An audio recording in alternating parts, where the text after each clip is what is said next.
Rogers, whichever you prefer, and we are continuing with our series of We Just Can't Make This Up. Today, we're focusing on silly student stories. We've talked about parents, we've talked about subs, we've talked about teachers. It's time to throw a little shade at the kids for a little bit. The whole reason we have this series is because there's so much that goes on in education and other places too, but we're focusing on education right now that people not in education just would not believe. They think we're joking, but we cannot make this stuff up. Before we get started, make sure to like, share, and subscribe. Hit the little bell down at the bottom so that you can be notified of the next thing that I post, because I guarantee it's gonna make you laugh. I'm getting really good at not rambling about something before we get started with these videos, so let's get started before I find something to ramble about. We've been doing this series, We Can't Make This Stuff Up, about every other week. We've been thinking about going every week. Still considering. But every time we have one of these episodes, I always poll my Instagram and Facebook followers. I asked you guys, what are some of the silliest student stories that you've ever experienced? And here are 15 of your answers. I had an elementary schooler glue his shoes to the floor for no apparent reason. There are very many reasons that I have cats and not children, and I feel like we're gonna see a lot of those reasons on this list. That's one of them. A fourth grader in my class came back from the bathroom chewing on something. Apparently, he found Skittles on the floor in the bathroom and decided to eat them. Oh, that's another good reason of why I do not have children. I had a student bring his pet snake to school in his hoodie pocket. When asked why, he said he missed her too much to leave her at home and needed his emotional support animal in class with him. This society has taken these emotional support animal things way too far. No, you don't need your pet snake at school with you, Jimmy. A student asked for me to raise his grade for no other reason but he felt like he deserved it. When I told him no, he told me he hoped the baby I was pregnant with died. This is like the most realistic one I think that's gonna be on the list. That is so sad and so messed up. But like, y'all think we're kidding? The kids talk to teachers like this on a daily basis. Like 100%. The threats, it's so unacceptable. It is so sad and no one ever believes us. 100% happens all the time. I was teaching and a student randomly took a sweet potato out of his bag and threw it at another student. A sweet potato? That is like the most random vegetable for him to just have in his bag to begin with. What makes someone think, you know what, I see this sweet potato in my mom's refrigerator and I'm gonna take it to school and throw it at my friend? These kids are so weird. After recess, when the kids were all sweaty, one student ripped the sole off of his shoe and just started chewing on it. He said it was good and salty. Why are kids so gross? For a senior prank, a group of kids released hundreds of crickets in the science lab. I feel like these kids don't know the difference between prank and like vandalism. Now, did they completely destroy that science lab? No, I've definitely seen worse, but it does bother me when I see like the crazy extravagant senior pranks like this. Like, you know someone has to clean that up, right? You know the crickets are gonna get into something. They're going to like, if you smash them or kill them, like that's gonna be cricket fluids on things. Like they're gonna go to the bathroom. Like they are animals. They're going to eat things. Like you do realize someone's gonna have to clean that up, right? I know you think it's funny when you do these crazy senior pranks, and like when it comes to the line of like what's okay as a senior prank and what's not, it's just over the line for me of like that's not cool. Because again, like the person who has to clean that up and deal with the consequences of that, they're not gonna think it's funny. You know, like when I was in school, the senior prank was they built a snowman in the principal's parking spot, and that was like inconvenient enough, but it didn't like completely ruin someone's day. You don't think the consequences of hundreds of crickets, of bugs in a classroom is gonna be detrimental?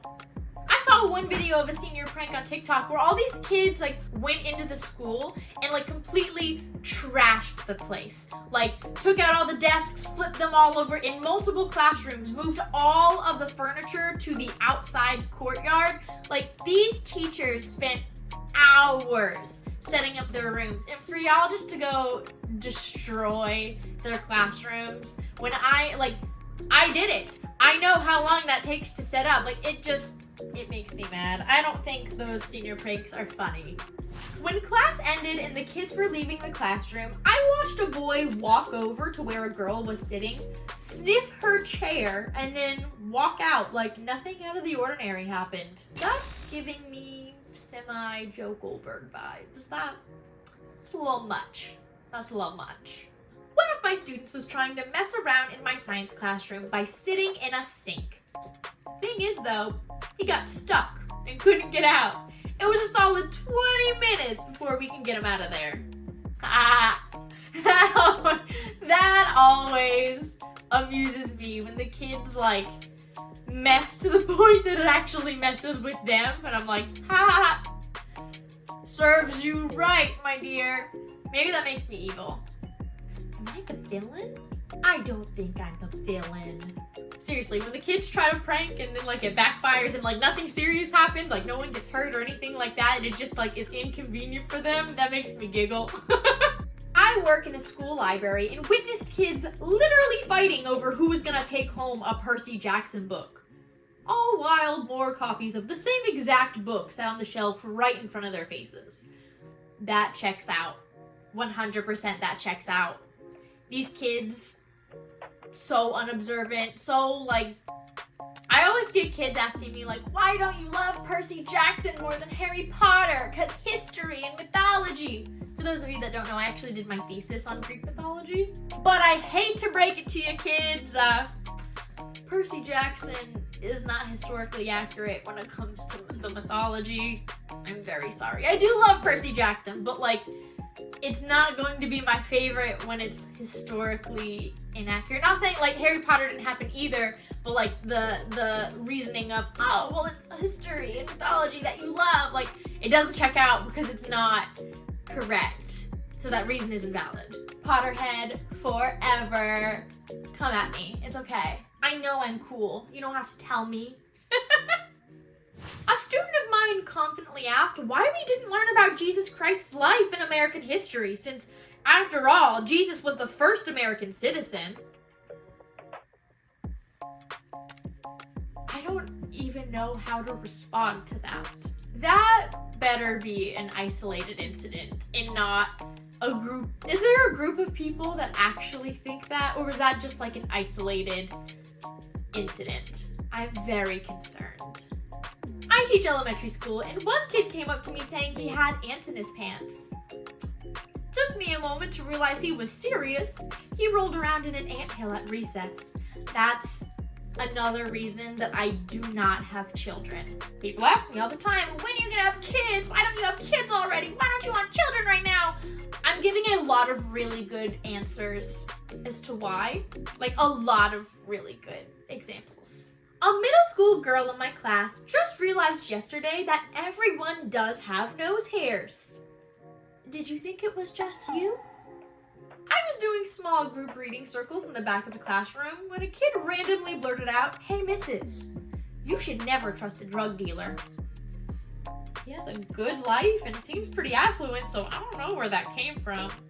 Girl, it might be why he has such an affluent life, okay? Like, just saying. It makes sense to me. On another note, parents, you should always know that your kids will rat you out for everything at home. Whether someone's sleeping on the couch, whether y'all are fighting, whatever you talk about in front of your kids, like, they're 100% gonna share with the class the next day. I'm just letting you know. Last one of the day, let's see what we got. My high school students were taking a test, and a few minutes in, the class clown starts complaining that he doesn't know anything on it. I tell him to try his best.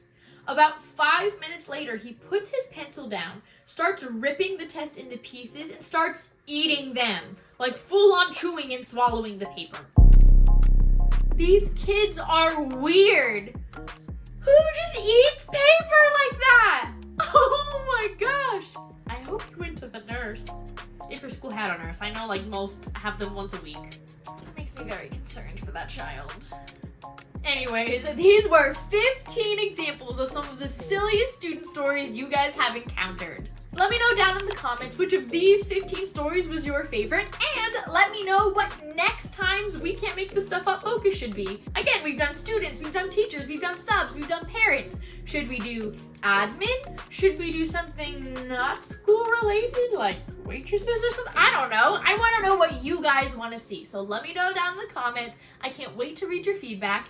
And if you haven't done so already, make sure to like, share, and subscribe. Hit the little bell down at the corner because if you guys are telling me what you want to see, you don't want to miss it, right? As always, thank you guys so much for joining me. I love giving you guys what you want. I'm so excited that you guys keep coming to watch my content, and just thank you so much. I love you, my lovelies. Bye. Mwah.